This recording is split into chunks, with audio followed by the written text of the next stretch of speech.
అమ్మమ్మ ఏం కూర? ఒట్టి చేపలు గోంగూర.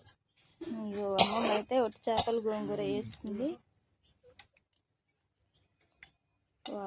బాగుంటుంది కదా. మీరైతే ఎప్పుడన్నా చేసుకురా ఫ్రెండ్స్? ట్రై చేసిరా? ట్రై చేస్తే మాత్రం తప్పకుండా అయితే కామెంట్ చేయండి. అమ్మమ్మ ఎండు చేపలు గోంగూర టమాటానా? టమాటాలు పచ్చిమిరపకాయలు అయితే వేసి చేస్తుంది. కన్నయ్య అయితే బాగా ఏడుస్తుండే ఈరోజు. అసలు వీడియోలు కూడా తీయనిస్తలేడు. అందుకే ఈరోజు అయితే సరిగ్గా వీడియో కూడా తీయలేదు. నేను తాతకి ఇష్టమా నీకు ఇష్టమా? మా ఇద్దరికి ఇష్టం. కడుపుని పెట్టు. ఇద్దరికి ఇష్టమేనా? తాత చెప్పు. ఒట్టి చేపల కూర ఇష్టమా నీకు?